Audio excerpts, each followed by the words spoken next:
laboratório de biodados, biodados ICB ou FMGBR, aqui, ó, você tem esse link ensino remoto. E aqui você tem as aulas do semestre passado e as aulas de vocês são 2022, né? Que é aqui. Aí vai aparecendo. Aqui foi a aula de terça-feira, vai aparecer aqui, a aula de hoje vai aparecer aqui. Hoje, por acaso, aqui na região da Pampulha, está chovendo muito. Desligou o meu modem aqui umas 2 vezes já. Então, se eu por acaso tiver um problema de continuidade hoje, eu vou indicar para vocês lerem isso aqui, tá? Então, isso aqui está indo direto do YouTube, tá? Não é que ele está no meu computador, não. Eu subo no YouTube, está público, e aí você pode assistir tudo aqui, tá? Beleza? Era isso que você precisava? Isso mesmo, professor. Muito Tá? obrigada. Aqui é mais fácil, sabe? Porque tá tudo assim organizadinho, com título e tal, não sei o quê. É mais fácil de você encontrar. Até mais fácil até do que achar lá no próprio site, né? É legal. Se você quiser, você pode pegar um dia aqui e fazer uma... Como é que fala isso aqui? Quando você faz uma temporada inteira, né? Você vai lá e pode assistir o curso todo. Aí, se você tiver curiosidade sobre como é que são as aulas de bioinformática, você pode ver todas aqui, ó, porque eu já dei as aulas do semestre passado também, ensina como é que faz. Se vocês quiserem ver como é que é para fazer a disciplina comigo aí depois, né? Então, vocês podem ver lá. Então, eu queria fazer essa propaganda aqui na aula de hoje, e agora eu vou compartilhar meu slide de reparo e vou contar para vocês alguma coisa sobre... Eu trabalhei num laboratório que trabalhava com lesão e tolerância à lesão, né, no DNA. E lembro da minha iniciação científica. Então, não é só o reparo do DNA, a gente vai falar sobre as lesões e como você pode tolerar as lesões, né? Às vezes é eliminá-la, mas às vezes é passar por cima dela também. Vamos lá. Muito bom.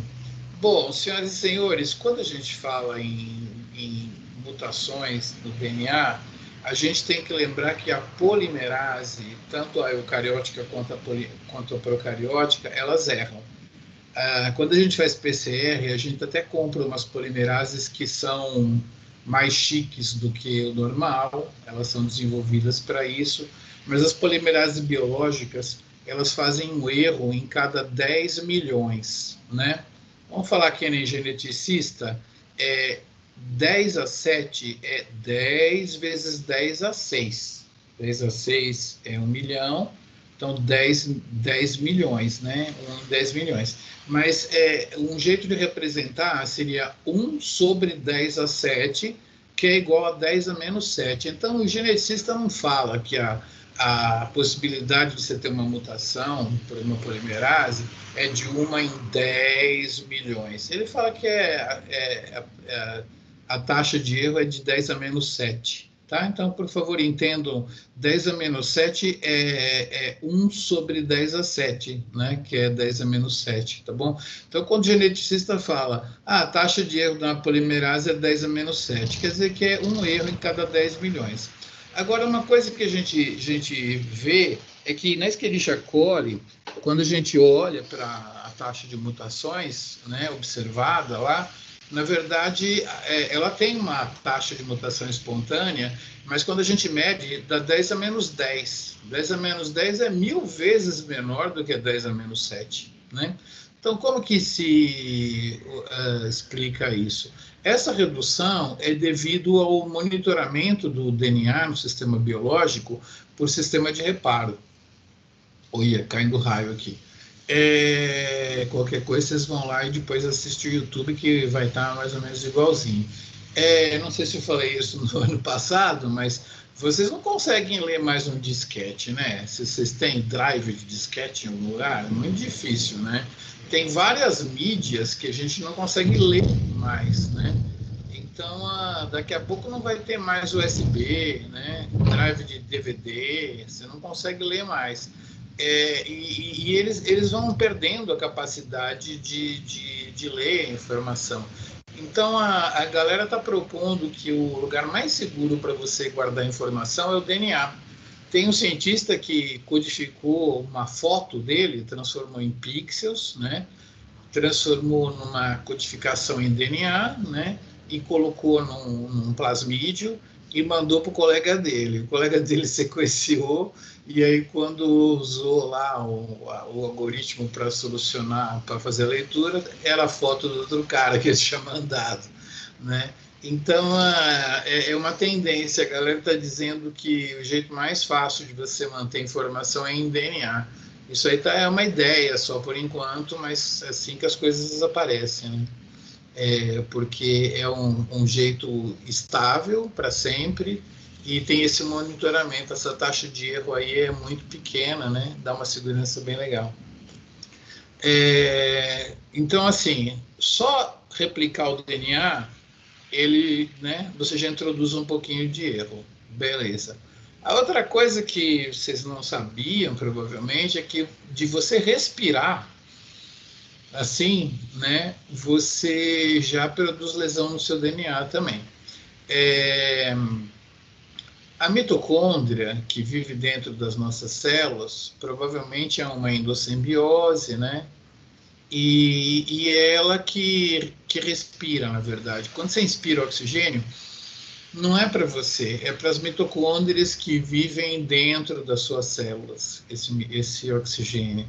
E elas vão transformar o oxigênio em água, né? Vocês aprenderam isso na bioquímica, pelo amor de Deus, o oxigênio não vira CO2, né? Não esqueceram isso, não. O oxigênio vira água. Quem vira CO2 é a glicose, né? No ciclo de Krebs, os alimentos viram CO2. Então, o oxigênio, ele vira água, e é uma coisa muito maluca que, não sei se o professor de vocês, a Leda ou o Eric falou, é uma coisa que só os deuses da biologia explicam, tá? Porque é uma redução quadrieletrônica, quer dizer, o oxigênio recebe 4 elétrons em um único passo, tá? Uma redução de um passo com 4 elétrons. Isso daí, na química, não tem catalisador que consiga fazer isso, tá? É só na biologia. Porque, claro, o oxigênio fica coordenado entre o átomo de cobre e o átomo de ferro, pelo citocromo. Só quando ele recebe esses 4 elétrons, ele vira água e o citocromo solta ele, tá?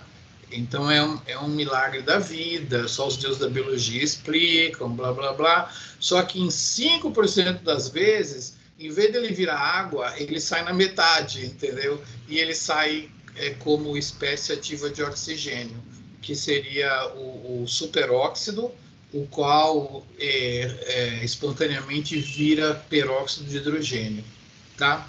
Eu vou pedir para vocês serem chiques, tá? Chiques do último. Não falarem mais água oxigenada, tá? Água oxigenada seria se pegar um copo d'água, pegar um canudinho e borbulhar oxigênio dentro dessa água aí para ficar um oxigênio dissolvido na água. Isso é água oxigenada. H2O2 é peróxido de hidrogênio, tá bom? Não é água oxigenada.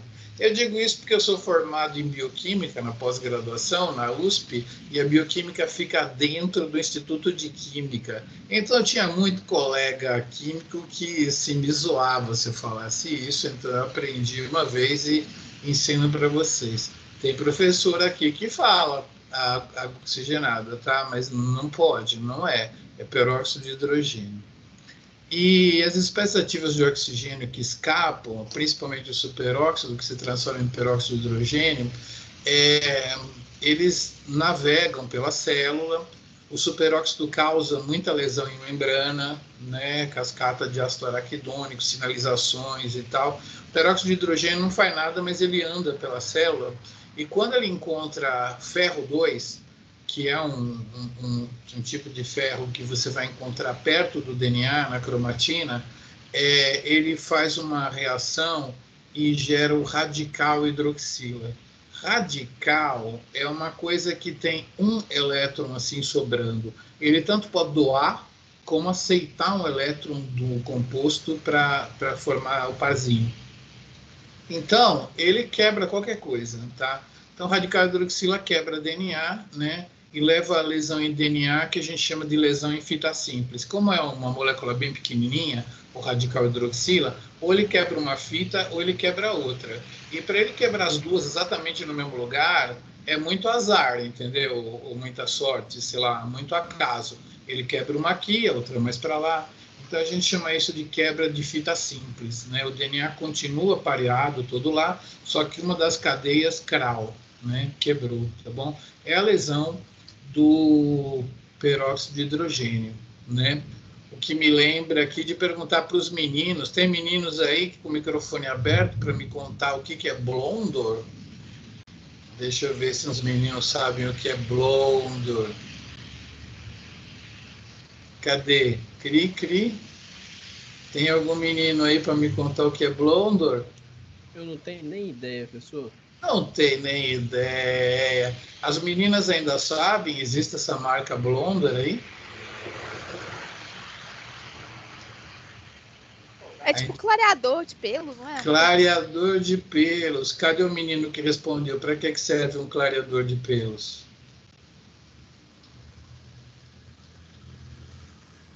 Para clarear o pelo?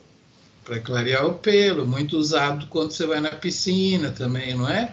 Às vezes lá você vê as moças. Em Minas não, mas as paulistas passam Blondor na piscina mesmo. Aí vai no chuveiro e tira. Então, esse clareador ele é baseado em radical de oxigênio, né? Ele vai talvez poder formar umas lesõezinhas. Mas eu até falei nisso para encaixar aqui a lesão produzida por luz ultravioleta curto, né? Vocês já devem ter ido no forró, onde mais vocês veem luz negra? Tem outros lugares, mas no forró tem luz negra às vezes, e aquela luz negra é um comprimento de onda que não produz os dímeros no DNA, né, a lesão no DNA. Quem produz é aquela lâmpada germicida que tem nas capelas de fluxo laminar, né, sabe, essas que a gente usa para esterilizar e tal. Isso é luz ultravioleta UV curto, 254 nanômetros. Essa luz, ela existe no espectro da luz solar quando o pessoal diz que é uma luz ruim, né? Por exemplo, depois das 10 da manhã, meio-dia, né? Isso daí tem essa luz UV curto. E uma moça descobriu que não tem jeito de você produzir melanina, induzir a produção de melanina, ficar moreno, tomar um banho de sol, se você não lesar o DNA. A via que acaba induzindo a você ficar moreno tem a ver com a via de lesão de DNA também. Então, o máximo que você pode fazer é colocar um protetor solar para você, igual aos hospitais, né? Você não saturar as UTIs, né? Para você diminuir o aporte de lesões, né? Então, você passa o seu protetor solar, em vez de você receber aquela carga de UV enorme, você divide ela ao longo do dia, né? Dependendo da cor da sua pele, você vai dividindo essa dose aí para ir dando tempo da célula reparar, tá? Bom, esse aí é o principal agente físico que eu podia lembrar para vocês.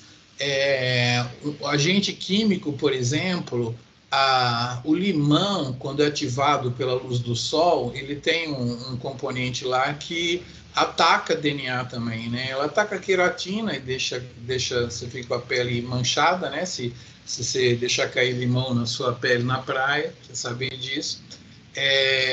Que mais que tem aí? Quando você frita um hambúrguer em casa e queima demais aquela carne queimadinha lá, aquilo gera nitrosaminas também. Então, são agentes químicos que lesam o DNA. Cigarro lesa DNA também. Eu vou mostrar aí que amendoim mofado, que não é um amendoim, é o fungo, né? Aquele amendoinzinho que já está meio branquinho por fora, aquilo lá lesa DNA também. Que mais de agente químico? Espinafre batido, né? Quer dizer, espinafre não causa lesão em DNA, mas quando você faz um soufflé de espinafre, você mistura umas enzimas lá, que se você deixar esse espinafre por muito tempo antes de comer, ele produz também umas coisas que lesam o seu DNA. Acho que acabou, né? Tem agentes físicos e químicos, mas principalmente a luz solar. E agora eu quero falar duas coisas para você. Eu vou mostrar para vocês no final da aula uma aula de uns slides que eu dou na pós-graduação, a nível de pós, que é esse sistema de checkpoint. Mas antes eu vou falar do que tem no Strayer, que é o tal do sistema de reparo. Então, presta atenção, eu cheguei ali no meio do slide com lesões no DNA. Falei principalmente de você respirar e lesar seu próprio DNA, o envelhecimento vem daí, né? Do tanto que você respirou. Os agentes físicos e químicos aos quais a gente está exposto, né? Principalmente a luz ultravioleta, tal. Então, o DNA está lesado lá, beleza. Então, eu vou contar para vocês que o sistema biológico ele tem um sistema de reparo que vai eliminar essas lesões. O Blondor, a lesão produzida por radical hidroxila, eu trabalhei com isso, eu media, né? Em 4 horas some tudo, tá? A célula repara tudo em 4 horas. Então, se tiver que acontecer algum problema, tem que acontecer nessas 4 horas, porque depois o DNA fica normalzinho.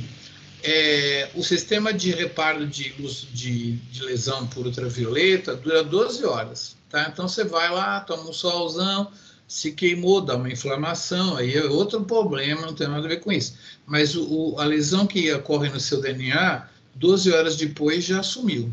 Então, tudo que possa acontecer depois dessas 12 horas já não tem mais efeito daquele banho de sol lá que você tomou, entendeu? Isso aí é o sistema de reparo.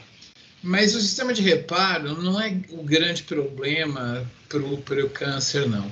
A gente tem um sistema que se chama sistema de checkpoint.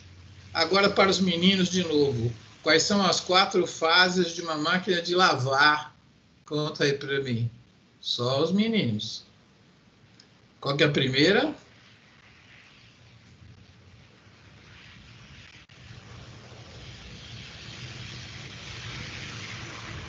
Ninguém sabe?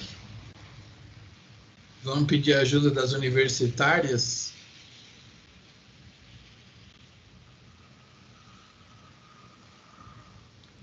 Meninas, me ajudem aí. Quais são as fases de uma máquina de lavar? O que ela faz primeiro? Deixa de molho, depois ela lava, depois ela centrifuga e tá pronto. Não, mentira, não. Você Os nomes perdeu eu a não sei número não, 3. mas aí, enche de água, aí Molho. depois... O primeiro chama molho, tá?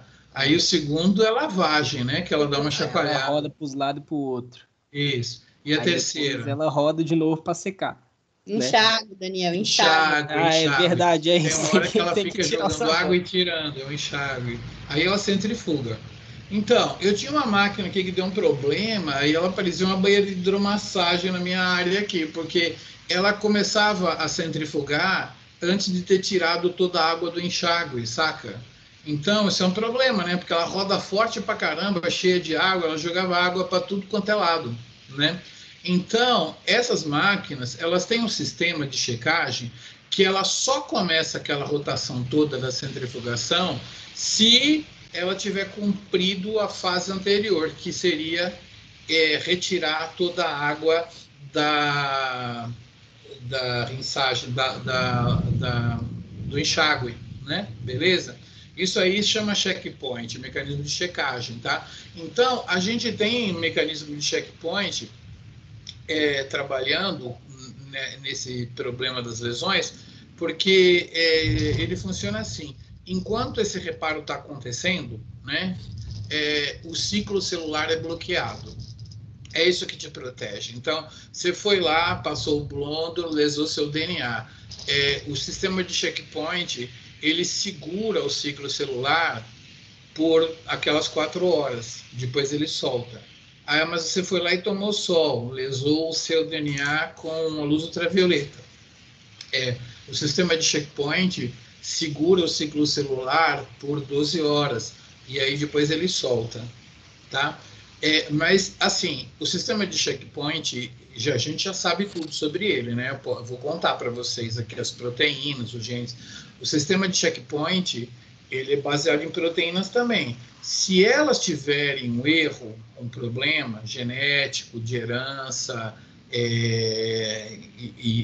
ou então sofrer uma outra mutação somática e tal, você não vai ter o checkpoint funcionando naquela célula. Então, você vai produzir lesão por radical-hidroxila, por luz ultravioleta, e a célula vai se meter a besta de se dividir na presença das lesões, entendeu? O bloqueio do checkpoint é muito importante. Se você tiver um erro em checkpoint, é a principal causa do câncer. Se estima que você teria que ter umas 4 mutações cruciais para conseguir ter um câncer só por mutação pontual, tá? E você precisa muito mais do que uma vida humana para conseguir ter essas mutações aí. Então, não tem jeito. O câncer é causado pela sua célula se meter a besta. O erro acontecendo no mecanismo de checkpoint, a célula se divide na presença de lesões. E eu vou contar para vocês que tem 2 partes do ciclo celular que são muito cruciais. Uma é a replicação do DNA.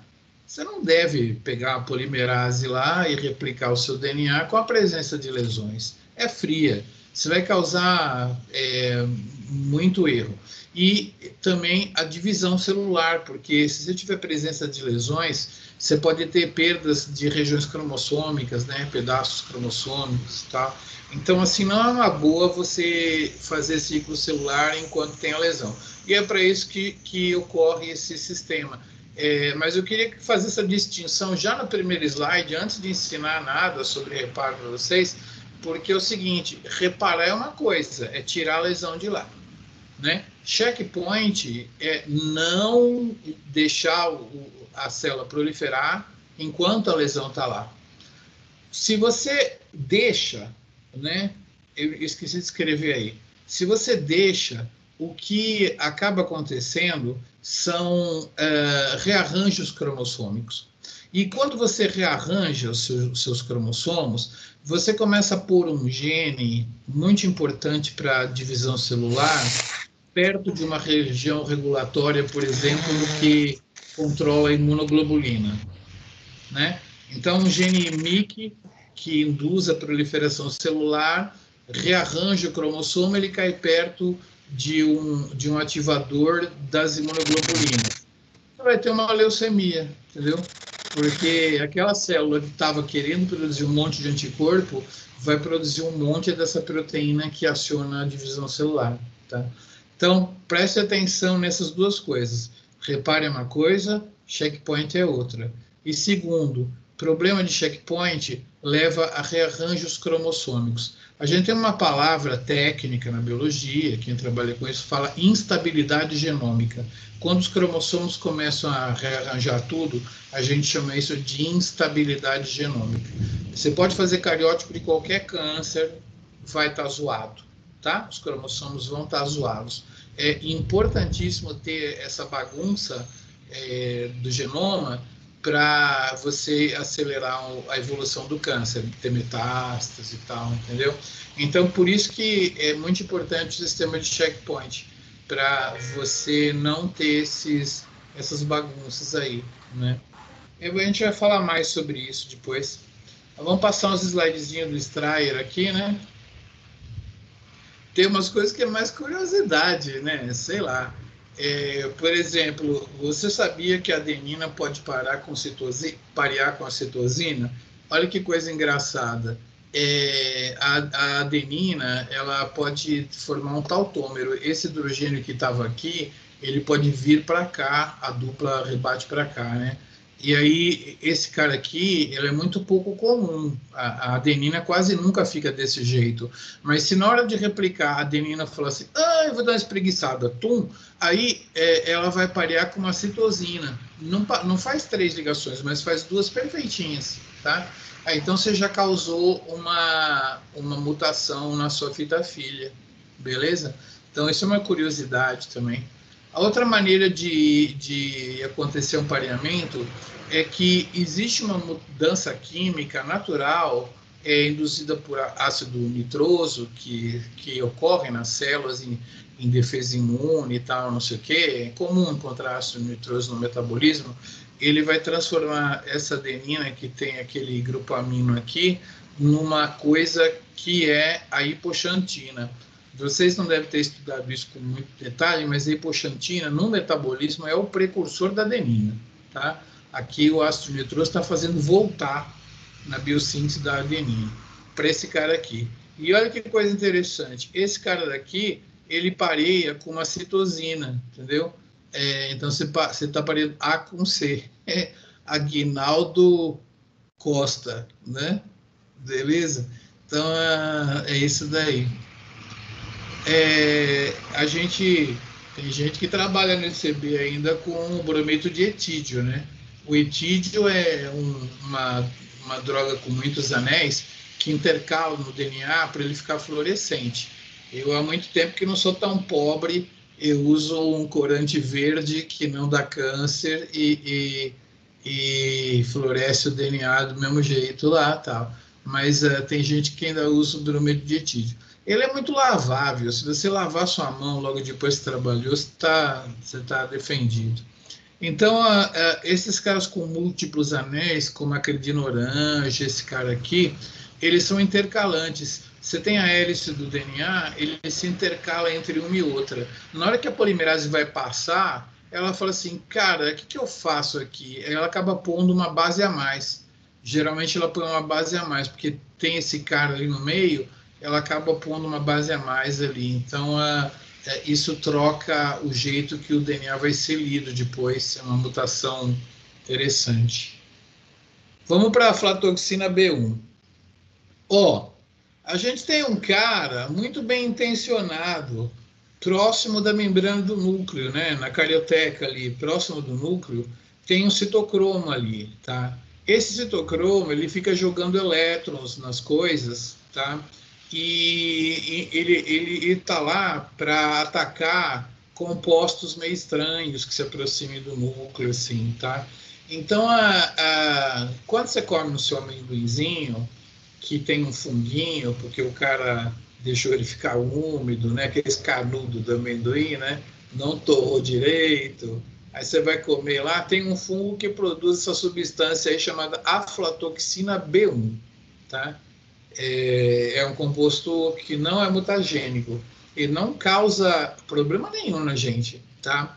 Acontece que quando ele entra dentro das nossas células, está passando ali perto do núcleo, o citocromo P450 ataca ele e forma esse composto da parte de baixo aí, e esse cara forma aduto no DNA, quer dizer, ele liga nas bases, tá? Então, a nossa própria célula quis nos defender e nos ferrou, acabou ativando a aflatoxina B1 no agente que modifica o DNA ativamente. Tá? Então, nem sempre a droga é mutagênica, mas ela pode ser ativada para ser mutagênica. Bom, agora aqui vem a nossa estrela da luz ultravioleta. Deixa eu tentar mostrar para vocês aqui. Posição 1, 2, 3, 4, 5 tem um CH3, tá? E um dupla O para cima. Se tem um dupla O para cima, não é citosina, né? Citosina e adenina tem grupo amino para cima. Volta lá na primeira aula que vocês vão ver. E com esse CH3 aqui, uma timina. Aqui é uma timina virada, né? Essa tá indo, essa tá voltando, né? Tá vendo aqui, ó? 1, 2, 3, 4, 5. O CH3 aqui, tá? Elas estão viradas uma para a outra aqui. E a luz ultravioleta, ela excita esses compostos aqui, eles absorvem essa energia. Eu não me lembro direito como é que faz a química disso, mas eles formam uma ligação aqui, ó. É uma ligação que a gente chama de ciclobutano, tá? Ele forma esse quadradinho aqui, é um quadradinho de 4, não é de 8. Forma esse quadradinho aqui, tá? E aí, isso aqui é o que a gente chama de dímero. Eu vou falar uma coisa para vocês. A maioria dos livros fala dímero de timina. Eu trabalhei com isso, eu não consigo falar para vocês essa mentira, tá? A maioria dos dímeros que a luz ultravioleta produz são dímeros de timina com timina, mas tem também timina com citosina, né? Citosina com timina. Então, a gente, quando fala tecnicamente mesmo, quem trabalha com isso, fala dímero de pirimidina, porque o dímero pode ser entre T e T ou entre C e T, né?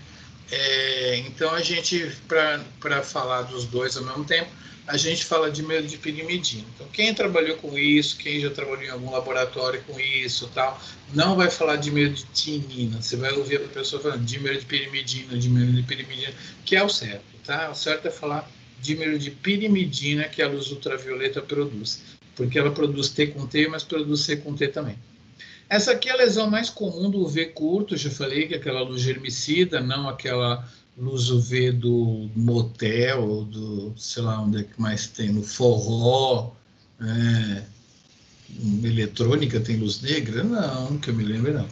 Então, a luz é a forma mais importante de lesão produzida pela luz ultravioleta e pela luz do sol, quando toma sol meio-dia, esse cara aí, o dímero de pirimidina. Bom, como é que eu vou explicar para vocês aqui? Vocês sabem que tudo que a gente tem no ser vivo é fruto de uma evolução. Existe uma evolução neutra que vai fazendo coisas por acaso e a seleção natural rapidamente aperfeiçoa qualquer coisa neutra que apareceu por uma forma neutra, mas que acaba tendo um papel relevante na manutenção da vida, né? Beleza. Então eu quero falar de lesões e como que a gente repara as lesões nesse contexto da evolução. Então é o seguinte, se por acaso, né, a gente tem uma proteína que consegue eliminar exatamente a lesão, né? Pega aquela base e arranca ela. Deixa eu ver se tem um desenho aqui. Aqui, por exemplo, a gente tem um DNA, uma fita, a outra fita, uma enzima chega aqui por cima, pega uma base que estava errada aqui, coloca dentro dela e corta. Cara, isso aqui é um fenômeno evolutivo muito complexo, né? Essa enzima, ela é especializada para pegar essa base com essa lesão. A base que está por aqui do lado sem lesão, ela deixa lá, entendeu? Ela é específica para pegar uma base com uma lesão. Então, isso aqui é um mecanismo evolutivo muito complexo. Ele ocorre para muitas bases que a gente tem mutações, existe a enzima especial que vai lá e tira ela, tá? Então, esse é um mecanismo de reparo do tipo base, né, que é a base, excision, que vai excisar, repair, base excision repair. Eu não vou traduzir essa sigla, pelo amor de Deus, tá? A sigla é BER e NER. Até estou curioso de saber se francês traduz essa sigla. Deve traduzir, né? Como é que seria? Base Excision Repair. Reparo e excisão de base, o REB. Sim, c'est pas le REB. Qu'est-ce que c'est? C'est le REB. Eu nunca vi um francês falando isso, não. Não sei se ele fala assim, não. Embora eu conheça franceses que trabalham com reparo de DNA. Mas isso aqui é o BER, reparo do tipo BER, que é o Basic Excision Repair. Eu expliquei direitinho para vocês. Evoluiu uma enzima que consegue pegar a base de lá de dentro, tira para fora e corta, tá? Eu vou explicar alguns exemplos. Agora, tem uns outros caras aqui, por exemplo, que de repente vem um alienígena do outro planeta, uma planta alienígena, que causa uma lesão no seu DNA. Essa lesão aí foi produzida por um composto que a evolução não conhece, entendeu? Sei lá, se de repente uma substância da Coca-Cola começa a lesar o nosso DNA, os organismos vivos não conhecem a Coca-Cola, né? Então, assim, é uma lesão nova. Acontece que a lesão, embora ela não tenha uma enzima que consiga fazer o BER, existe esse sistema de reparo que detecta a alteração do DNA, né? A mudança da estrutura, uma aberração estrutural do DNA. E aí, não fui eu que dei esse nome, tá? Não fui eu que dei esse nome. Em vez de reparar a base, ele tira alguns nucleotídeos, entendeu? Ele tira um pedaço, cara. Como tem uma distorção na estrutura do DNA que ele reconhece, ele fala assim, cara, eu não sei que base é essa. Eu não tenho uma enzima que retire ela. Então, o que eu vou fazer? Vou retirar o pedaço. Beleza? Aí depois, se ele polimeriza isso aqui, liga com ligase e reparou. Isso aqui chama Nucleotide Excision Repair. Quer dizer, você faz um reparo e excisão de nucleotídeos, entendeu? Né? De nucleotídeos. Em vez de retirar a base, você retira nucleotídeos. Por quê? Porque aqui a evolução se adaptou a retirar a base.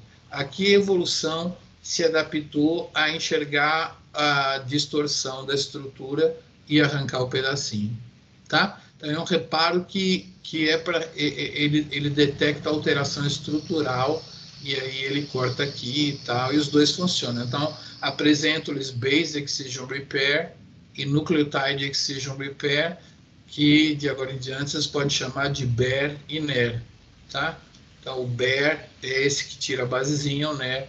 Vamos lá mostrar aqui para vocês. Deixa eu ler a legenda aqui. Essa enzima chama ALK-A, excisando uma base aqui, né? Captura a base dentro do seu sítio ativo e gera um sítio AP, que é um nome técnico em inglês para quando você arrancou a base, tá? É incrível, mas esse nome é assim mesmo, eu não tenho culpa. Isso significa sítio apurínico apirimidínico. Ou seja, não tem nenhuma purina, nenhuma pirimidina lá, ou seja, não tem base nenhuma, ele ficou banguelo ali. Mas se chama sítio AP em inglês, ou o pessoal achou esse nome meio feio, começou a chamar de sítio abásico. Então, o primeiro passo é a criação desse sítio abásico, que é tirar a base, né? E aí depois vem uma enzima chamada AP endonuclease, que ela reconhece o sítio abásico e cliva. E aí depois vem uma outra enzima e repara. Eu vou mostrar isso aqui do lado direito, tá? Então, essas enzimas que arrancam a base, primeiro vem uma que arrancou a base, depois vem outra que reconhece que está faltando uma base e corta, aí a polimerase cobre aqui e a ligase liga. Eu tenho isso aqui desenhado aqui, é engraçado que eu sou mais velho, né? Eu olho para isso aqui e vejo um DNA, mas isso aqui é uma representação de uma ribose, onde a gente tem aqui o carbono 1 linha, 2 linha e 3 linha. O 3 linha está ligado no outro nucleotídeo, né? E o 5 linha fosfato ligado no outro, né? Então, é uma representação esquemática de DNA que, assim, nenhum professor de bioquímica, de biomol tem tempo de explicar. Vocês meditem sobre isso aí. É um jeito de representar uma ribose, tá? Então, aqui, 1 linha, 2 linha, 3 linha, 4 linha, 5 linha, né? 1 linha, 2 linha, 3 linha, ligado aqui, 4 linhas, 5 linhas, ligado com 3 linhas da outra. É um desenho que o pessoal inventou aí para desenhar DNA mais rápido, né? Então, senhoras e senhores, enquanto a gente estava falando aqui, um monte de base C do seu DNA virou U. Isso acontece. As citosinas, elas podem ser desaminadas ao acaso, e aí ela vira uracil.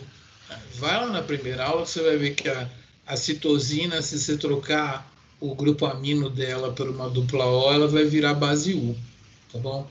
Vai lá na primeira aula que você vai lembrar. Então, esse U que está aqui era um T, né? O DNA estava certinho. Era um C, desculpa. Era um C. Você estava G com C, esse C desaminou, virou U. Aí, pode deixar isso aí no DNA? Não pode, porque vai passar uma polimerase aqui e vai colocar um A na frente do U e não um G. Então, a célula tem um sistema que é parecido com esse. Opa! que é parecido com esse, aonde a enzima vem aqui, fala assim, cacete, tem U aqui, não podia. Ela tira esse U, deixando o AP site, o sítio A básico, tá? Depois vem uma pendonuclease que vai cortar aqui, ó, assim, né? E a DNA polimerase 1 é uma enzima que, enquanto ela polimeriza, ele é um Pac-Man na frente dela. Ela tem uma atividade exonucleolítica 5 linha, 3 linha, ela vai comendo. O desenhista do Strayer é muito louco. Ele achou que a DNA polimerase 1 ia comer só isso aqui. Na verdade, não. A DNA polimerase 1 vai comendo um pouquinho e aí solta. E aí a ligase liga, tá? Então, assim, esse remendo aqui nunca é um cara só, né? O desenhista podia ter feito DNA maior, tá? Fazer a DNA polimerase 1 comer um pouquinho mais e a ligase ligar. Entendeu? Então, quem tira isso aqui é a DNA polimerase. Ela vem aqui, pega esse 3' OH, pega esse G e polimeriza. Plá, plá, plá, plá, plá, aí a ligase liga, tá? Então, é assim que ocorre o reparo altamente especializado. É claro que são lesões que têm que estar ocorrendo nesse planeta desde que existem as primeiras células, né? São mecanismos muito antigos, que pode ser até um pouco mais novo, mas assim, é uma evolução complexa, complicada, diretamente para a própria base. Agora, quando você causa uma distorção, que é o caso do dímero de pirimidina, né? Você vai usar o NER, que você vai ter um sistema, em bactérias é conhecido como UVR-ABC. Ele corta aqui desses dois lados e arranca um pedaço. Depois vem a DNA polimerase, né? E a ligase liga, tá? Eu expliquei direitinho lá no começo já, né? Ou você reconhece a distorção, porque você não tem uma enzima específica para o dímero de pirimidina. Inclusive tem um rato canguru, eu cheguei a ver ele quando eu fui nos Estados Unidos, ele é mais típico da Austrália, eu vi num zoológico lá, numa parte de pequenos animais. É um ratinho que fica pulando como se fosse um canguru mesmo. E ele tem uma enzima aí que chama uma aliase de dímero de pirimidina, que ela absorve luz visível e quebra o dímero de pirimidina. Então, assim, existe essa enzima em alguns poucos seres. Eu só conheço o rato canguru porque a gente tinha células dele lá para trabalhar, mas não sei se quem mais tem essa enzima. Um dia eu vou fazer um estudozinho sobre isso. Bom, estou acabando aqui a parte de lesão no DNA e não acabou aqui a luz aqui em casa, então a parte da aula do Strayer está acabando. Está faltando só um tipo de reparo, que é um tipo de reparo muito louco. A gente chama de mismatch. Mismatch é porque casou trocado. Match lá, vai lá no Tinder, né? Match, deu match. Então, esse casamento errado, né? G com T, quando não deu match, opa, você acabou de perder um match. Muito bem. Vocês nem sabem o que é Tinder, né? Beleza. Então, a G com T ali, por exemplo, tem esse sistema de reparo que vai lá e ele corrige. Mas o sistema vai se perguntar, peraí, quem está certo aqui? É o G ou é o T? Né? Esse sistema é muito louco, muito legal, muito inteligente. Ele se baseia no fato de que o nosso DNA ele tem metilações nas bases que não atrapalham em nada, são metilações só para marcação, tá?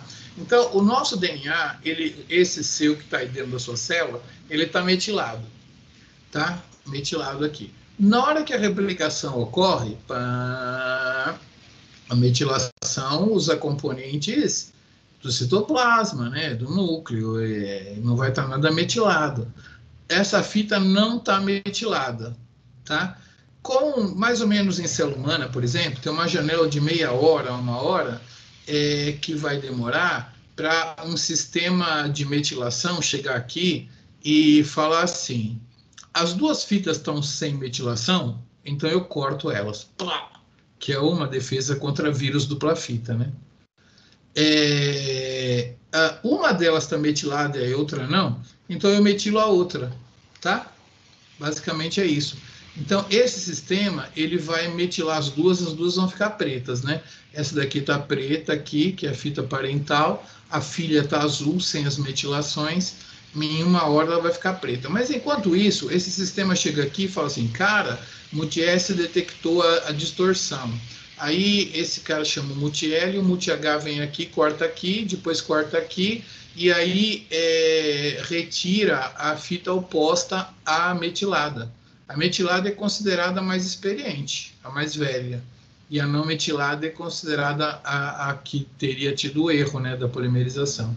Aí esse sistema quase nunca erra, ele sempre tira, na dúvida, ele sempre tira o cara errado, né? E ele é muito importante. Inclusive, a gente tem uns cânceres de pólipos intestinais que são muitas das vezes causados por defeito no reparo de mismatch, né? Que é isso. Acho que eu vou falar isso no outro slide lá. E aí, eu não sei se eu comentei aqui com vocês, ou se foi na Bioinfo que eu comentei, quando você tem uma repetição assim, ó, CAG, CAG, CAG, CAG, CAG, na hora que você está replicando o DNA, aqui assim, um DNA que já foi replicado, ele pode fazer uma coisa assim, e aí você vai duplicar mais, assim, e aí você acaba fazendo uma fita filha menor, né? Uma fita filha menor aqui. Né? Ele já replicou essa parte aqui, a forquilha de replicação está abrindo ali. Então, você pode tanto fazer uma fita ficar maior, como, no outro caso, a fita ficar menor também, né? Se você faz isso aqui assim. Então, essas coisas só podem acontecer em regiões repetitivas, assim, né? Porque você pode puxar o DNA que já replicou para trás e ele fica maior, ou então puxar o molde para trás e a fita filha fica maior. Então, isso existe nas nossas regiões de duplicações, de repetições, desculpa, e é isso que faz a gente ter aquelas regiões no nosso genoma que permite você fazer o teste de paternidade. Mas eu queria falar para vocês de uma doença. Tem um gene que produz a proteína huntingtina, que ocorre variações nas repetições. Se você tiver de 6 a 31 repetições, por exemplo, você tem 15, né? Aí na outra geração tem 18, na outra tem 13, na outra tem 17, na outra tem 21, entendeu? Se você ficar oscilando nisso daqui, é normal. Mas existem casos onde, sabe como é que é, né? Você vai tirar par ou ímpar, às vezes uma pessoa tira par 30 vezes seguidas, né? Pode acontecer. Então, se acontecer uma expansão e a huntingtina tiver uma expansão de 36 a 82 repetições aqui, ela fica diferente e ela causa a doença, né? Doença de Huntington, que dá retardamento mental e tal. Quando foram estudar, todos os afetados tinham uma expansão da huntingtina mais ou menos desse tamanho. Quem tem desse tamanho normal, quem tem desse tamanho tem a doença de Huntington. Olha que loucura, né? Uma explicação molecular muito louca mesmo. E para terminar essa parte de reparo aqui, existem vários testes para mutagênicos, né? Feitos com selo de mamífero e tudo mais, mas o mais famoso é feito com a salmonela. É uma bactéria que o Ames, né? O Ames é o cientista que inventou isso. Ele tinha uma salmonela que tinha uma troca de uma base num gene da biossíntese de histidina. Aí ele colocava essa salmonela em placas sem histidina. Então, inclusive, por exemplo, ele colocava 10 bilhões. Você vê que ocorre o aparecimento de algumas colônias que são aquelas que mutagenizaram o DNA de tal maneira que aquela mutação que não permitiu o crescimento na placa sem histidina reverte. Isso aqui é uma mutação de reversão. Essa daqui é espontânea, tá? Você deixa 10 bilhões de salmonela numa placa aqui, espontaneamente algumas vão voltar a crescer sem histidina, porque aquela mutação que era danosa volta ao normal. Beleza. Mas aí você pega essa placa aqui, aí você pega lá um shampoo contendo não sei o que, coloca num filtro e coloca o filtro aqui, né? Um extrato de uma planta que tem lá no seu jardim. Aí você coloca aqui no papel de filtro. Esse papel de filtro é claro que emana a substância mutagênica para cá, e aí você vai ver um monte de salmonela crescendo aqui. Esse é o famoso teste de Ames para mutagênicos. Ele é ridículo, mas é muito fácil de fazer. Acho que eu falei tudo de reparo. Agora eu vou falar de defeitos de reparo em humanos, né? Deixa eu ver aqui, estamos indo bem, 19,57. Eu trabalhei com essas células, né, no laboratório que eu falei, na minha iniciação científica. Tinha umas células que vinham da Inglaterra, de pacientes que tinham Xeroderma pigmentosum. Esses pacientes, eles têm muito câncer de pele. Como que eu vou explicar muito câncer de pele? Tipo assim, igual tivesse chovendo câncer de pele e batesse na pele das pessoas. A pessoa é tudo câncer de pele. Claro que é sensibilidade à luz ultravioleta e assim, claro que eles vão ter defeito nos genes de reparo do dímero de pirimidina, tá? Então, existem vários grupos de complementação. A genética acho que nem ensina mais o que é um grupo de complementação, mas nesse caso aí, se você tem um paciente, você pega as células dele, irradia com luz ultravioleta, elas morrem tudo. Aí você pega o outro paciente, você pega as células dele em cultura, irradia com luz ultravioleta, morre tudo também. Aí você pega essas duas células e você funde com polietilenglicol, é uma substância que põe no radiador, ele deixa o meio mais apolar e as células se fundem, né? Claro, se as duas células se fundiram, os dois núcleos estão ali no mesmo citoplasma, né? Beleza. Aí você irradia com a luz ultravioleta, elas nem tchum, entendeu? Ficaram resistentes. Isso é porque uma tem uma mutação, a outra tem outra mutação, mas as proteínas são solúveis, elas andam para lá e para cá, e então complementam geneticamente. Então a gente fala que um cara era do grupo de complementação A e outro grupo de complementação B, né? E assim vai formando os grupos de complementação. Tem vários grupos de complementação que depois eles foram estudados em camundongo também, e aí depois começou a era da biologia molecular e os genes foram todos identificados, muito antes de sequenciar genoma, né? Já se sabia todas as proteínas que participavam do reparo do dímero de pirimidina. O defeito de Xeroderma pigmentosum é fazer a incisão próxima a dímeros de pirimidina, sabe que eu falei do NER? Você tem que fazer uma incisão para tirar aquela parte de lá. Então, eles têm esse defeito, né? Tem esses genes famosos, XPA, TF2H, não dá para comentar por que estão aí hoje. Mas tem um XP chamado XP variante, que ele consegue eliminar a lesão normalmente, mas ele não consegue, durante aquelas 12 horas, passar por cima de uma lesão. Se tem o dímero lá, a maioria dos caras dá uma parada, fala assim, cara, se a gente ficar parado aqui, essa célula vai morrer, então vamos pôr qualquer coisa aqui, geralmente põe um A e a gente segue. É mutagênico, mas melhora a sobrevivência da célula. É um defeito de replicação translesão, chamaram de post-replication repair, né? Reparo pós-replicação, quer dizer, deixa para reparar depois, né? Então, também é um XP. Mas, basicamente, os XP são pacientes que têm muito câncer de pele e que não conseguem eliminar os dímeros de pirimidina, então, eles são mutagênicos. Beleza. Ataxia telangiectasia. Eu era da idade de vocês. Eu fazia iniciação científica. Meu chefe me deu umas células de um paciente com ataxia telangiectasia e falou aí, descobre o problema. Eu fiz uns experimentos legais. Fiz. muito bons durante a minha iniciação científica. Todavia,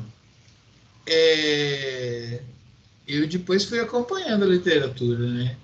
Depois de uns 10, 15 anos de estudos de todo o planeta, descobriram qual o defeito do táxi de telangiectasia. Eu sei, eu vou contar para vocês o defeito, tá? Mas meu chefe queria que eu, pobre aluno de iniciação científica, descobrisse isso tudo naquela época com dados indiretos, né?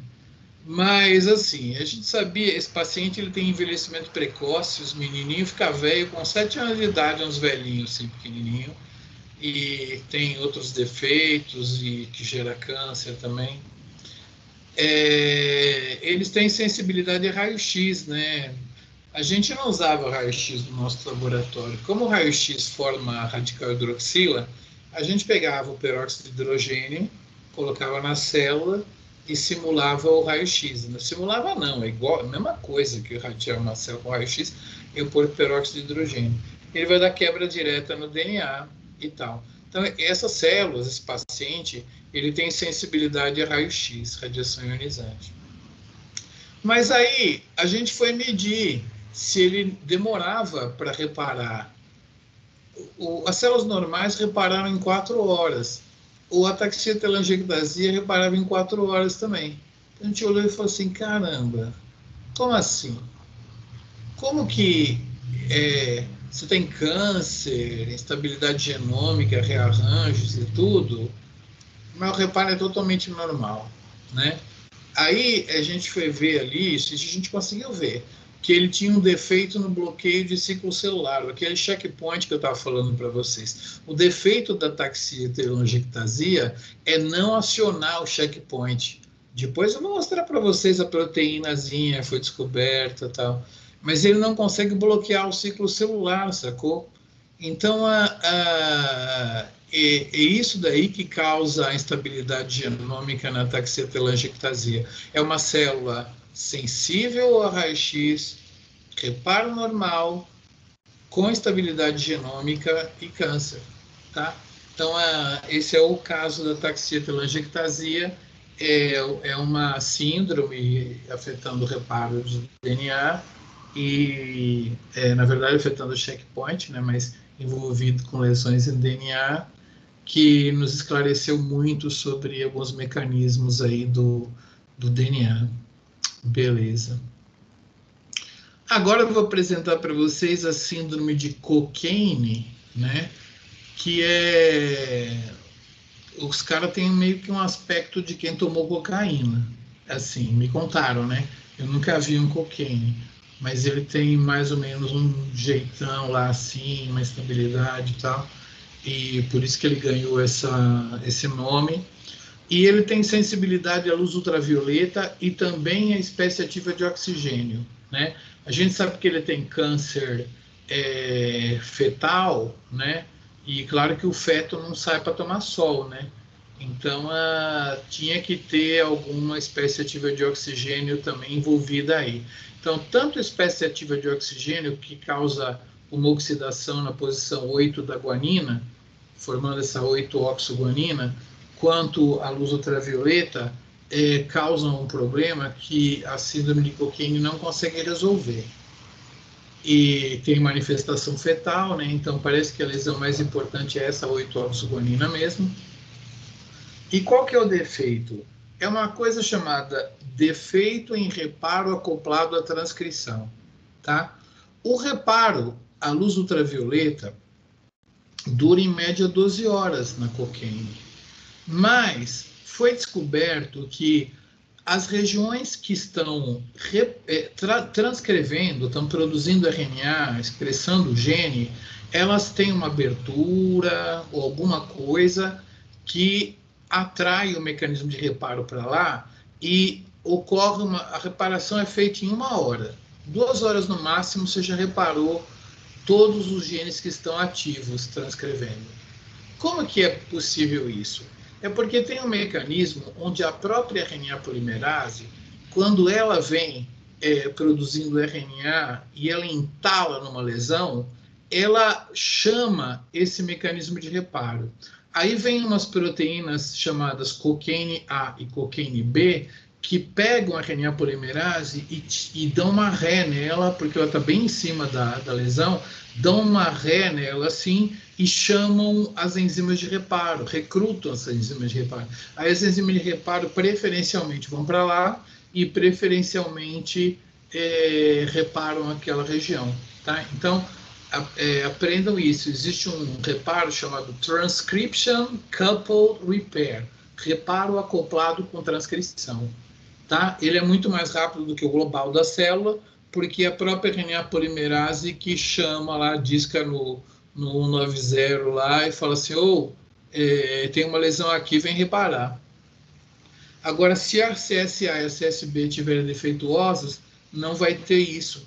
Então, você vai ter muita lesão nas regiões que tem genes, e isso não é bom, né? Dá essa síndrome de Cockayne aí, um comportamento neurológico meio doido, assim.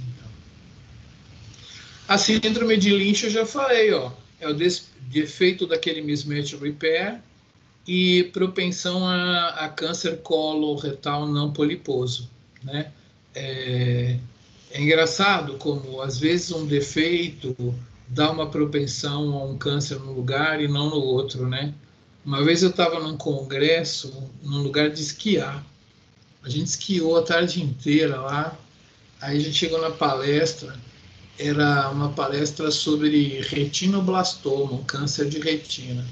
A moça explicou tudo como acontecia. Eu vou explicar para vocês agora também, porque eu ouvi lá. Aí, a gente estava meio cansado, né? A galera toda tinha esquiado. Aí o Bob Weinberg, que é um cientista famoso de câncer, ele estava coordenando a sessão, ele falou assim, alguém tem alguma pergunta? Aí ninguém tinha pergunta nenhuma. Aí ele falou assim, então eu vou fazer uma pergunta. Ele já sabia que não tinha como responder. Ele falou para ela assim, a proteína do retinoblastoma existe em todas as células, né? Então, por que quando ela está defeituosa só dá câncer da retina? E deu o microfone para ela, né? Foi tipo assim uma zoação para ela, né? Porque não dá para explicar direito. Aí ela falou, é porque, na verdade, cada tecido tem uma regulação, não, mas a gente não sabe, não. Pelo menos alguém fez uma pergunta para a seminarista lá, né? Mas existem essas particularidades aí, sim. A explicação real é que, na verdade, quando a gente dá aula de bioquímica, ou de biomol, a gente fala de uma enzima só, mas nós temos sempre umas 5 delas, né? Cada tecido tem uma de um tipo, sabe? Isoformas. Então é por isso que cada tecido às vezes responde de um jeito. Pergunta sobre minha aula de reparo aí. Alguém tem alguma pergunta? Até então não. Hã? Até então não. Então nenhuma, né? Bom, hoje foi aula de livro, nada de técnica, nem nada. Tem tudo na Straia lá. Vocês podem assistir o filme antigo, esse filme que eu estou gravando aqui agora e tal. E agora eu vou mudar um pouquinho para contar para vocês. Deixa eu ver se eu vou ter tempo. Tem meia hora, né? Vou tentar. Vou falar sobre o câncer mesmo, né? Vocês devem ter curiosidade de como é que o câncer ocorre, se tem cura, se vai ter. Eu diria que a gente já conhece a causa de muitos cânceres, né? Sabe tudo, como é que ele é produzido. E a dificuldade para a gente de curar é porque tem que achar uma terapia, é muito difícil de interferir. A gente sabe o que está acontecendo, mas assim, toda célula tem que se dividir, né? Célula a célula. Não é como tacar um antibiótico lá, assim. Então, assim, as estratégias para curar, elas são difíceis porque você está tratando com o próprio organismo lá muito parecido com o tumor, né? Mas tem uns métodos aí novos que estão aparecendo muito bons. Tem muitas drogas em fase 3 muito mais demorada do que essas do corona. e tem muita perspectiva de ter muita cura para muitos tipos de câncer, né? Mas, assim, eu tenho que pegar lá atrás, tá? Eu vou falar de 3 vertentes no estudo da biologia, e aí, quando eu estiver falando lá na terceira, é que eu vou conseguir contar para vocês tudo sobre o câncer. Na segunda, vai parecer que eu vou conseguir explicar tudo sobre o câncer, mas não vou. Na primeira, parece um pouco, mas o pessoal ganhou muito dinheiro para fazer projeto para curar o câncer com essa primeira vertente aí, mas assim, não curou, nem o pessoal da segunda. Só o pessoal da terceira é que realmente nos trouxe a sabedoria. Vamos lá, aqui está um ciclo celular. Vocês têm ciclo celular em alguma disciplina aí? Não. Sei que os ciclos... CHG. Tem CHG, né? Então a célula cicla, tem mitose, tem a fase S de duplicação, né? E aqui, em português, tem um pessoal que gosta de traduzir, né? Isso aqui devia chamar vão 1 e vão 2, né? V1S e V2M, porque a ideia é, a mitose é um evento visível, as células ficam arredondadas e vai uma filha para cada lado. A replicação de DNA, você pode colocar um radioisótopo que incorpora e você consegue detectar, né? Ou então um material lá, uma uridina contendo bromo no lugar daquele CH3 e ela incorpora, depois você revela com anticorpo. Então é fácil detectar quando uma célula está em fase S ou quando está em mitose. Se você colocar no citômetro de fluxo, você consegue ver essas células lá, tal, beleza, você consegue ver. Então, esses 2 eventos são visíveis. Aqui você tem um gap e um outro gap, por isso que é G1 e G2. Em português devia ser vão 1 e vão 2, né? Que é 2 intervalos onde não acontece muita coisa. Então, a célula, ela faz esse gap 1, duplica o DNA, faz o gap 2, divide em 2, plá, plá. Aí, cada uma delas faz G1S, G2M, divide em 2, né? Isso aí. Então, na época do Pink Floyd, né? Você tinha alguns cientistas lá que olhavam ali para como é que uma célula crescia e eles falavam assim, cara, a gente cultiva as células em cultura, né? Take it away. Vamos pensar aqui, irmãozinho.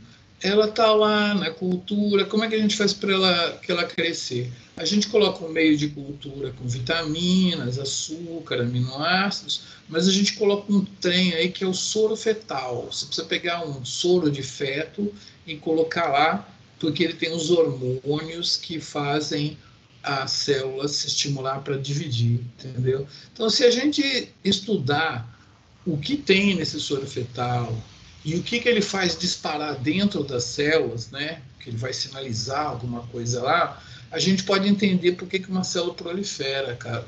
E aí, sacou, irmãozinho? Você vai descobrir, às vezes, por que o câncer que aparece, sacou?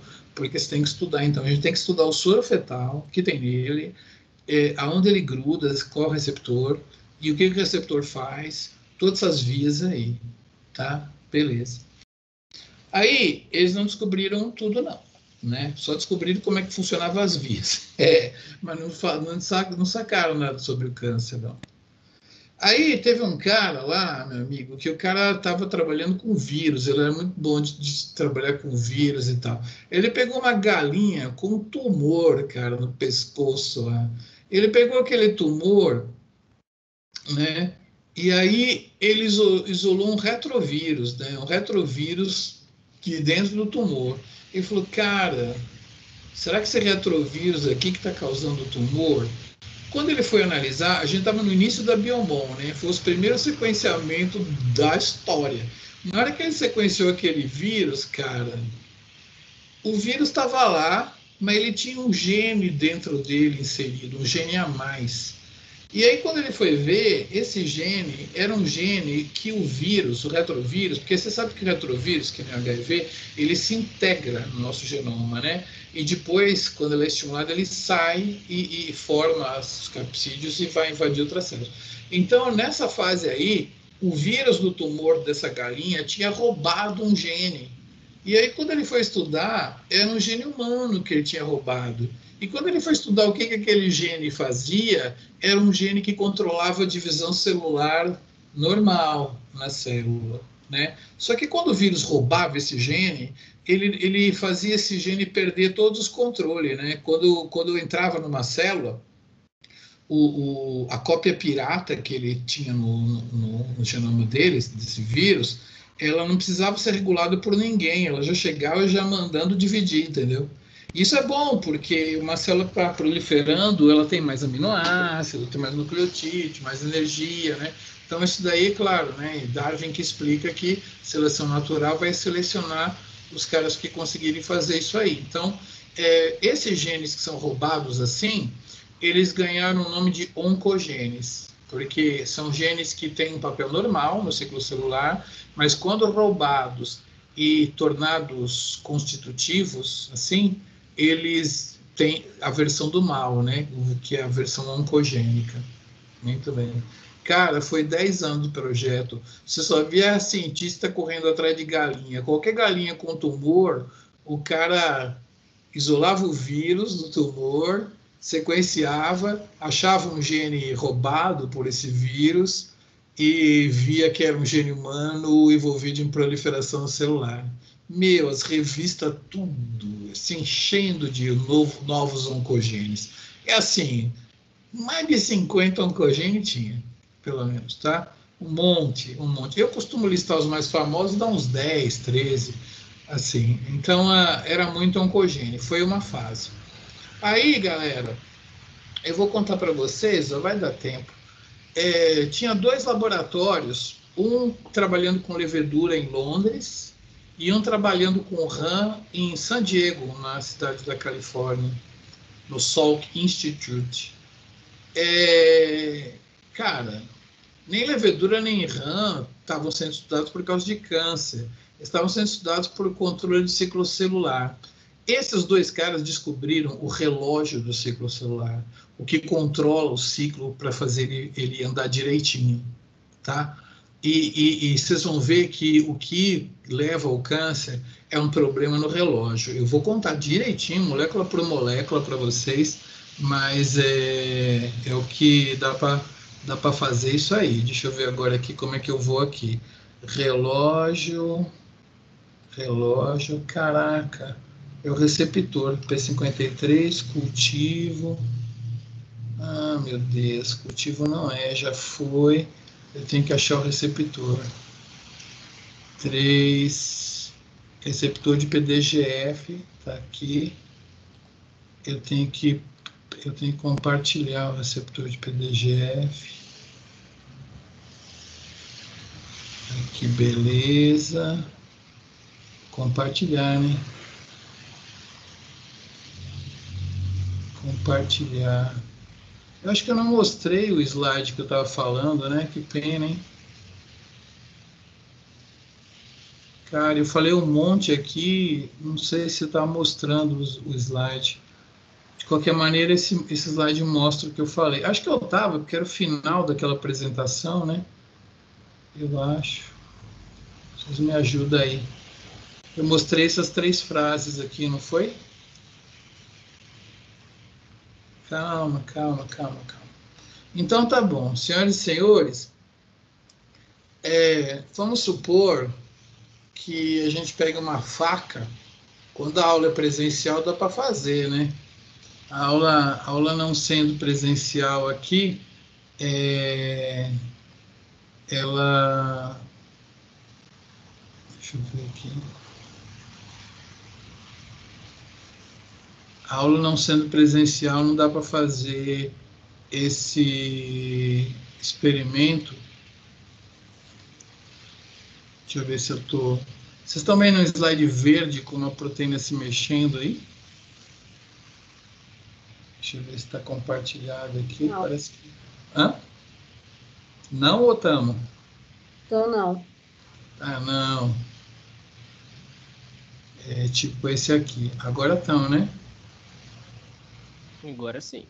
Agora sim, beleza, tá. Então, assim, nós vamos falar agora dessa parte aqui, onde o pessoal achava que o que tem no soro fetal disparava coisas que acabava fazendo a gente entender como é que as coisas funcionavam. Então, aqui tem um receptor que ele é assim, e ele é receptor dessa proteína aqui. E para ele funcionar, ele dimeriza dois receptores de tal maneira que esse cara atua nesse e esse cara atua nesse. As tirosinas, representadas por Y, são fosforiladas pelo cara contrário. Aí gruda um cara aqui, que eu já vou explicar, que gera fosforilação de um monte de proteínas e faz a célula se dividir. Aqui é uma coisa que vocês têm que estudar comigo, vocês vão estudar isso em outras matérias também. Tem uma proteína que gruda no receptor, ela vai recrutar uma proteína aqui, que vai recrutar uma proteína que troca GDP por GTP e fica ativa. E aí ela recruta esse cara que modifica esse, que modifica esse. Isso aqui é uma quinase desse, que é uma quinase desse, né? Quando fosforila esse cara vai para o núcleo e manda um sinal de proliferação celular também. E tem um terceiro cara, que eu vou contar para vocês, que é uma enzima de membrana, na verdade, é uma fosfolipase C, que vai pegar um fosfolípide, não sei se estudaram esse fosfolípide na bioquímica, o PIP2, ele vai ser degradado aqui, ou cortado aqui, dando o diacilglicerol, eu já vou falar para vocês como é que ele é, e o IP3. Esse IP3 aqui, ele vai atuar, que primeiro o diacilglicerol vai ativar uma quinase muito importante na proliferação, que é a proteína quinase C, né? E o IP3, ele vai ativar o retículo endoplasmático, vai exportar cálcio para fora, e o cálcio vai também ativar umas quinases dependentes de cálcio e fosforilar e produzir respostas ao cálcio. Então, isso aqui foi o resultado de 10 anos de trabalho de que tinha no soro fetal. O que tem no soro fetal, quando você se corta, as plaquetas primeiro, elas formam um tampão de plaquetas, assim, primeira coisa. Depois, elas começam a se romper e libera duas coisas. Os fatores de coagulação, para poder formar o coágulo, e aí elas liberam esse platelet, plaqueta, né? Derived Growth Factor, fator de crescimento, growth factor, fator de crescimento derivado de plaquetas, está dentro delas. Quando esse cara é liberado na ferida, ele vai grudar nos fibroblastos assim, como eu estou mostrando, tá? E vai produzir a proliferação dos fibroblastos que vão dar a cicatriz, tá? Então a cicatriz quem forma são aquelas plaquetas que se romperam ali no corte, entendeu? E então esse PDGF aí, ele atua dessa maneira, ele dimeriza o receptor, o receptor autofosforila em tirosina, que é uma fosforilação rara, mais reservada para a proliferação celular, geralmente é em serina e treonina. E aí tem esses três caras aqui que eu vou contar a história de cada um. O primeiro, cara, é o C-Sark. Você acredita que tem um cara que pegou um vírus de galinha e tinha um SARC dentro dele? Quando é assim, o cara fala assim, o gene normal é o C-Sark e o gene viral é o V-Sark, tá? Então, esse cara aqui, ele é um oncogene, porque ele pode ser roubado por um retrovírus e a versão pirata vai ficar fazendo essas fosforilações aqui sem ser mandada, entendeu? Se o vírus rouba esse cara e tira a necessidade dele de grudar aqui para ser ativado, ele constitutivamente vai fazendo essas fosforilações. Isso aqui induz proliferação celular, essas fosforilações de vários produtos aqui. Então, o C-Sark já é um caso de um oncogene. Na verdade, foi o primeiro oncogene estudado, é o oncogene daquele cara lá que eu falei para vocês, é o vírus do sarcoma de Roux. Cuidado que tem um cara do sarcoma de Ri, que o Ri é um outro pesquisador, escreve igual, mas chama Roux. É vírus do sarcoma de Roux, aquele cara lá que eu contei a história da galinha e tal, ele detectou esse gene sendo roubado pelo retrovírus do vírus do sarcoma de Roux, né? Muito bem. Então, esse aqui é o primeiro oncogene isolado. Você acredita que isso aqui é o segundo oncogene isolado?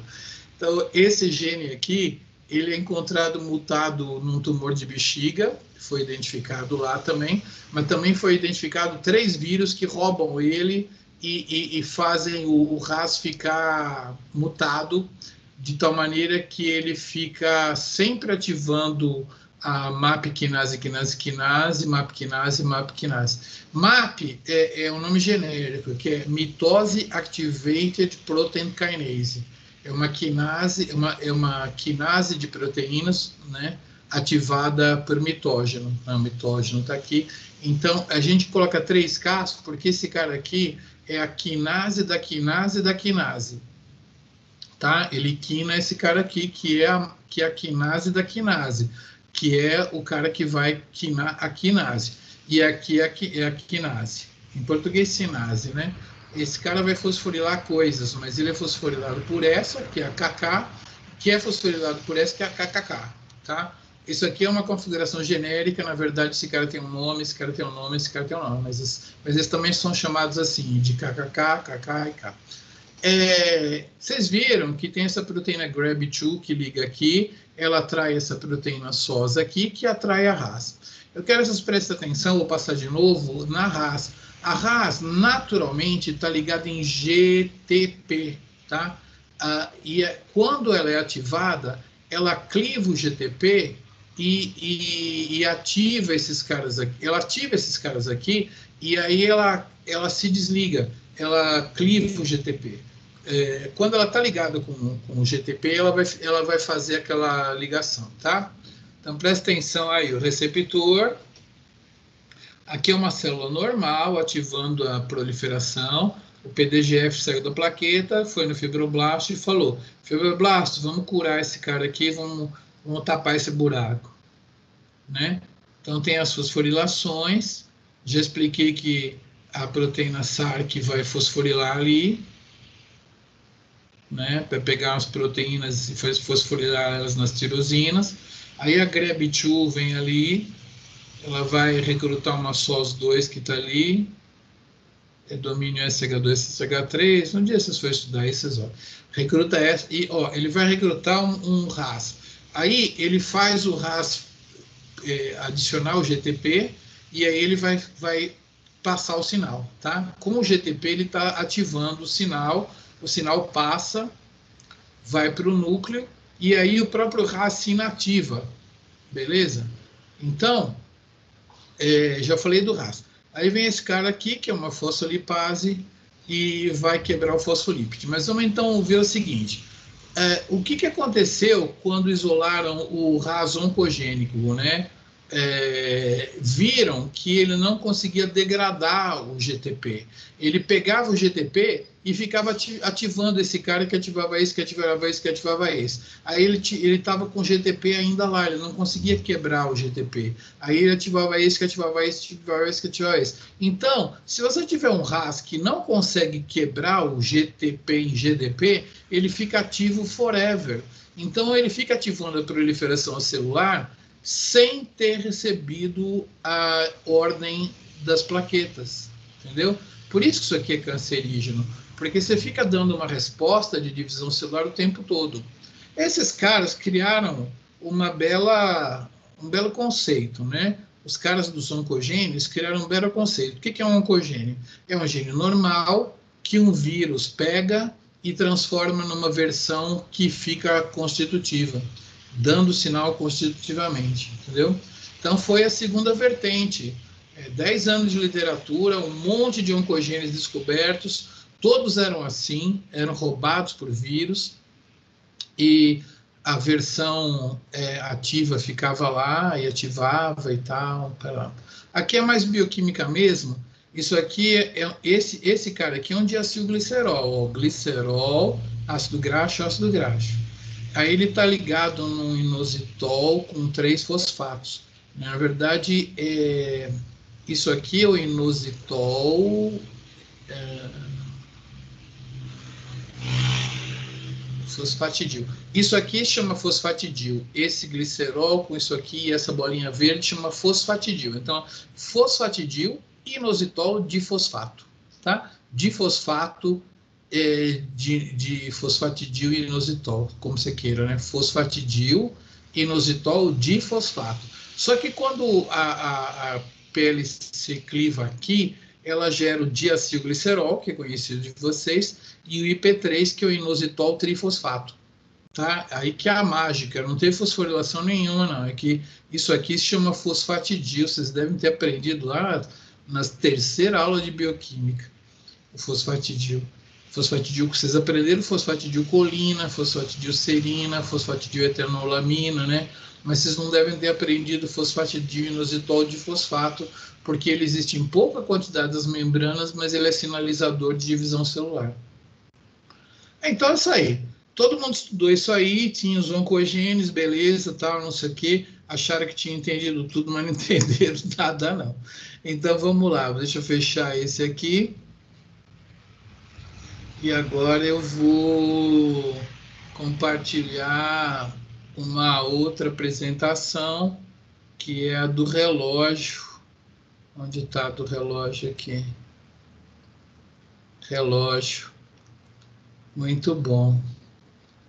Então, senhoras e senhores, geralmente quando eu estou na sala de aula, eu desenho os negócios aqui, não vai ter jeito. Como é que eu vou fazer, hein? Você sabe que eu assisti o seminário, eu estava trabalhando no meu pós-doutorado, e eu assisti o seminário do cara da Inglaterra. Ele tinha uns mutantes de levedura, tanto de Saccharomyces cerevisiae, como de Schizosaccharomyces pombe. Vocês estudam ela na microbiologia? Divisão das leveduras por brotamento ou por fissão? Vocês têm isso, vão ter aí na micro? Como que uma levedura se divide por brotamento ou fissão? Fissão é dividir no meio? Não? Eu acho que não. Se for para ter, eu acho que vai ser mais para frente. Mais para frente, porque acho que muito nisso, micro tem fungo, né? Então é isso daí. E por acaso, se você for para a África, como é que você pede uma brama na África? Tem brama lá não. Você pede pombe, me dá uma cerveja pombe. É uma cerveja muito legal, de banana, na África, pombe. Quando isolaram a levedura que fabricava essa cerveja, viram que é uma levedura que se dividia por fissão. Não é a Saccharomyces cerevisiae, é a Schizosaccharomyces pombe. O nome da cerveja vem antes da descoberta da levedura, viu? Né? Então tem uma cerveja na África que é feita por Schizosaccharomyces pombe, é uma cerveja de banana. Então esse cara ele trabalhava com mutantes de Schizosaccharomyces pombe e de Saccharomyces cerevisiae, que vocês conhecem, né? Faz pizza, fermento flash. Ele tinha os mutantes de ciclo celular, cara. Claro, o mutante de ciclo celular ele tem que ser termossensível. Tem que ser um mutante que quando você coloca ele numa temperatura alta, a levedura cresce a 30, quando ele colocava a 37, a proteína que tinha uma mutação ficava instável e ficava com o fenótipo mutante. Quando você colocava essa levedura a 27 graus, a proteína conseguia ter o folding e produzir a levedura, porque senão como é que você ia fazer experimento com a levedura mutante que morre, entendeu? Quando ela muta, não pode. Tem que ser um mutante termossensível. Você põe na temperatura de alta, ela não cicla, né? E aí, quando você põe ela numa temperatura baixa, ela cicla. Então, ele tinha os mutantes lá, meus amiguinhos, muito legais. Os mais promissores eram os que não faziam mitose, tá? Muito bom. E aí ele conseguiu mapear mais ou menos esse mutante e tal, tralalá, e tá lá o mutante, deixa ele lá. Aí tem uns caras trabalhando com xenopus, que é uma rã, não é grande, mas é uma rã, não é um sapo, vou chamar de sapo, tá? O xenopus lá na Califórnia, e eles trabalhavam com ócido de xenopus. Cara, eu já apertei um xenopus para a fêmea soltar os óvulos, né? Porque o macho, ele é menor. Aí ele agarra na fêmea, cara, ele fica espremendo ela lá, E aí chega uma hora que ela solta os óvulos e ele solta o espermatozoide em cima e fecunda na água, saca? Mas aí meu amigo que trabalhava com o Xenopus, né, eu só ajudava ele pegava com as mãos assim, apertava a fêmea e ela soltava aqueles óvulos todos. Esses óvulos, você pode ativar eles e eles começam a proliferar, eles começam a fazer as mitoses, né? Diferentemente de nós, que ele vai de 2 para 4, para 8 células, o ovinho lá, ele vai fazendo mitoses internas, ele vai dividindo, tipo assim, no meio, em 4, sabe? É igual cortar a pizza em pedacinhos, né? Pizza palito. Então, isso aí é muito estudado para controle de proliferação celular. Então, os caras tinham um experimento muito interessante, que eles pegavam o citoplasma do ócito que já estava se dividindo, pegava o suquinho, injetava no ócito e o ócito começava a se dividir. Cara, para um bioquímico, meu amigo, é fácil, né? Tu vai para a câmara fria, fraciona as proteínas e descobre qual que é a proteína que induz a mitose, né? Beleza, esses caras estavam lá. Eles isolaram ali a proteína que era o MPF, o Mitogen Promoting Factor, e era composto por 2 unidades, tá? Beleza. Quando eles foram olhar uma das unidades, era uma proteína famosa, chamada ciclina. As ciclinas são proteínas que ocorrem no ciclo celular, primeiro uma no começo do ciclo, outra quando vai fazer a G1, outra quando vai fazer a fase S e outra quando vai fazer a mitose. A ciclina B estava lá no purificado deles, mas estava se acoplando com uma outra proteína, era um dímero. Vamos voltar lá na Inglaterra? O cara da Inglaterra tinha um mutante, né, que não passava pela mitose. Ele fez uma biblioteca de cDNA humana, né, pegou DNA humano, clonou em plasmídeos e tacou nessas leveduras lá. Não é que uma delas, quando ele colocava na temperatura não permissiva, ela começava a se multiplicar, ou seja, o genezinho humano complementou o defeito da levedura. Ele pegou aquele genezinho humano, ele sequenciou, ele viu que era uma quinase, tá? Ele não sabia que ela trabalhava em dímero, mas sabe quem que era a danadinha? Era a CDK, a Ciclina Dependent Kinase. Era uma quinase que dependia de ciclina, mas como que ele foi saber disso? Porque o cara do MPF dos sapinhos estava exatamente com essa proteína que ele detectou que era importante para fazer a fosforilação e passar pela mitose. Então, assim, o dímero ciclina com, a gente chama essas proteínas de Cyclin Dependent Kinase, quinase dependente de ciclina, né? O dímero ciclina B, CDK1, foi purificado na Califórnia. E o cara lá da levedura, ele detectou que a CDK1 é uma quinase e que ela é importante para fazer a célula passar pela mitose. Então, os dois caras, na hora que juntou as duas histórias, eles viram que a célula funcionava com as ciclinas sempre acopladas com CDKs, que eram quinases, que iam fosforilando coisas, né? Então, com um pouquinho mais de outros estudos na literatura, eu vou mostrar para vocês como é que é o ciclo celular e consolidando tudo isso aqui que a gente tem, tá? Então, quando o DNA tem esses fatores de transcrição, que a gente vai estudar com detalhe, esse E2F, eu vou estudar com detalhe depois, ele tem um domínio ativador, tá? Esse domínio ativador é responsável pela ativação de genes regulados por E2F. Eles são ativados, né? A ciclina E, que é aquela ciclina que vai fazer a movimentação de G1 para a fase S, e a ciclina A, que vai fazer a fase S. Tá? Então, esses genes são regulados por E2F, portanto, eles vão fazer a célula se mover no ciclo celular. Todavia, quando a célula entra em mitose, em coisa de minutos que a célula se dividiu, Existe uma proteína chamada proteína do retinoblastoma. Opa, é a proteína da mulher do seminário lá.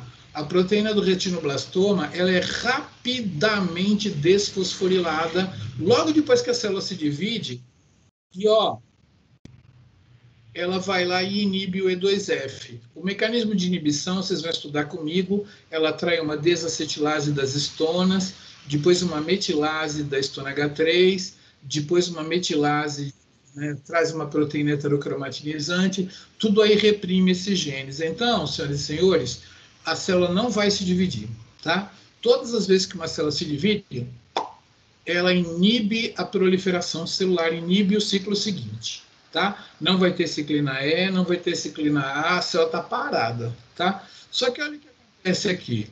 Quando tem o início do ciclo celular, aquela via do PDGF que eu mostrei para você, ela vai acabar produzindo um parzinho que é a CDK4, que é a quinase, com a ciclina D. A ciclina D é a que inicia o ciclo celular.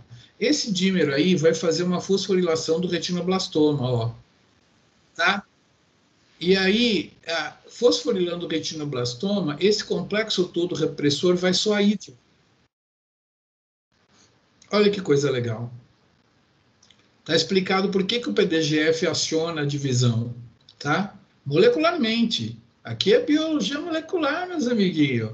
E aí, é claro que esses genes que estavam reprimidos, o domínio ativador está livre e vão ser ativados. Você vai ter, então, uma ativação, a ciclina E vai ser produzida, ela vai se ligar na CDK2 e vai hiperfosforilar a proteína do retinoblastoma, para ele ficar bem livre ali. Depois vai ser produzida a ciclina A, que vai substituir a E, e vai produzir as fosforilações necessárias para a fase S. Beleza? Aí o ciclo celular acontece e no final dele é produzida a ciclina B, só no final. Quando a ciclina B é produzida, ela gruda na CDK1, né? E aí essas fosforilações vão fazer a divisão celular, tá? Então a célula vai se dividir.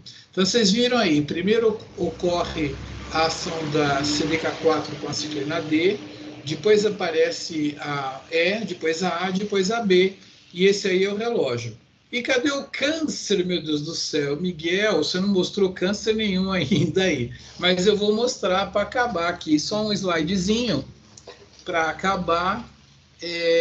Então a gente vai mostrar aqui esse slidezinho aqui, e vocês vão entender então o que acontece no ciclo celular. Só um segundo aqui para eu formatar direito esse meu slide aqui, que assim ele fica legal. Vocês não estão vendo, mas eu estou trocando de um slide para o outro aqui, porque eles não estão tudo na mesma série. Beleza. Então, deixa eu mostrar esse slide aqui. Então, aqui estão as fases do ciclo celular que vocês conheceram, né? Então, vamos mostrar para vocês o que acontece nesse caso aqui com essa tal P53. É engraçado que na biologia, no curso de vocês, um monte de professor devia estar falando dessa P53, mas eu acredito que só eu falo. Ou às vezes alguém vai precisar dela lá na frente, mas não contou o que ela faz.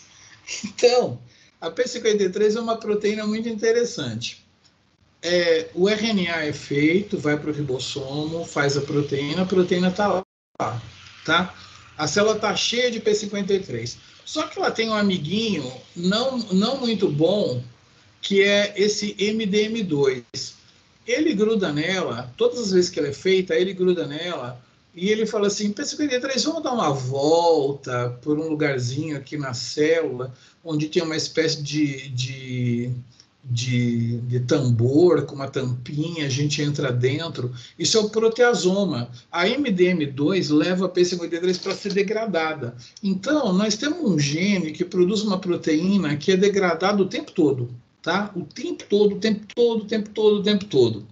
Agora vocês lembram do meu chefe que ele queria que eu descobrisse o problema da ataxia telangiectasia. Eu vou mostrar o gene selvagem aqui. Quando esse gene dá problema, causa ataxia-telangiectasia. Eu vou mostrar aqui o que meu chefe queria que eu descobrisse. Qual que é o gene que, quando dá defeito, tem ataxia-telangiectasia? Beleza. Quando, então, tem uma lesão no DNA, que tem uma distorção, né? Uma proteína reconhece essa distorção e é a proteína que na ataxia-telangiectasia tem defeito. Tá? Aqui ela vai estar selvagem, vai estar normal, mas ela ganhou o nome de ATM. Tá?